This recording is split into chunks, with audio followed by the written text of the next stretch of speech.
right, take a quick look at this chart right here. This is for underage drinking related deaths from, or just underage drinking related deaths from mothers against drunk drivers. It's staggering. 32% of underage drinking related deaths are caused in accidents. 30% are homicides. There needs to be an end to this, and parents, we have the power to help get this done.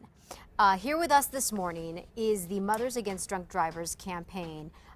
There's a campaign called The Power of Parents, and Ben Lewinger, the State Executive Director with MADD, is joining us this morning. Thanks for coming in, Absolutely. Ben.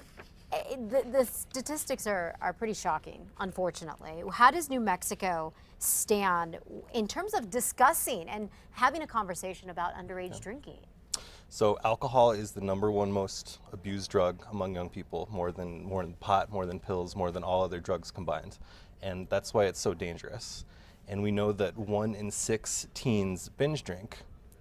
But the twist on that is we know that 5 out of 6 don't. And that's kind of the biggest tool we have in talking with young people and convincing them that, you know, it's not something that everybody's doing, so it doesn't become a self-fulfilling prophecy. That's interesting. And, you know, well into adulthood, parents are really the #1 model for children. I guess, why do you think it's such a tough, I mean, you're a parent of a baby right now. Yeah. We're all kind of parents in training, to be honest with you. What do you think what are you guys finding as to why it's so difficult to start these conversations with children?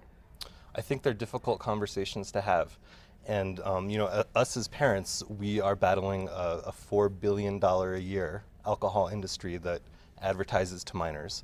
So they have psychology, they have money on their side, and they're pushing a hard sale. So for us as parents, we're really on the front line combating these ideas, and alcohol is very dangerous for anybody under the age of 21. What do you think, how should parents go about it? I mean, what is the appropriate age to start having a conversation, you think? I think really any age. I think the important thing is just to talk. As parents, we need to know what our kids are doing, who their friends are.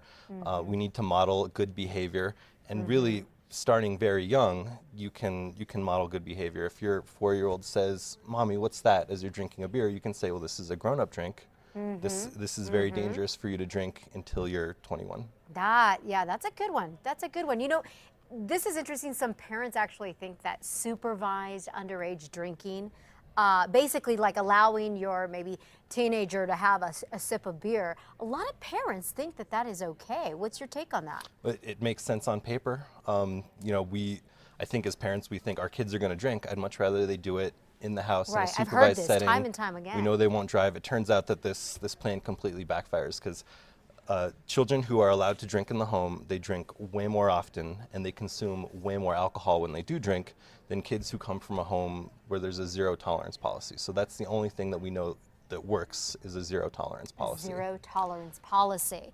You guys have something called the Power of Parents, and this is a workshop of sorts to help empower parents at home? It helps to empower parents by giving them the tools and conversation starters to have these conversations effectively and often. And it's a simple 30-minute workshop. We're happy to go to your office, to your church, to your PTA group, and we can deliver it to parents. And, you know, if you want to start the conversation early, I recommend doing it, not waiting until you're in high school, but if you're the parents of a mid-schooler, do this workshop now. And April 21st is a national day to talk to your kids about drinking. So we also have these online in webinar form, and you can just go to the website or you can Google powerofparents.com to learn more. Fantastic. Very useful information. Ben Lewinger, State Executive Director of MADD. Thanks so much for coming in. Thank you very much. And helping to empower us parents at home to get the conversation going. Very, very important. Again, for more information on the Power of Parents workshop, this free 30-minute presentation, as well as the April 21st day. Power Talk 21. Power Talk 21. Go to our website, casa.com, click on the CASA blog.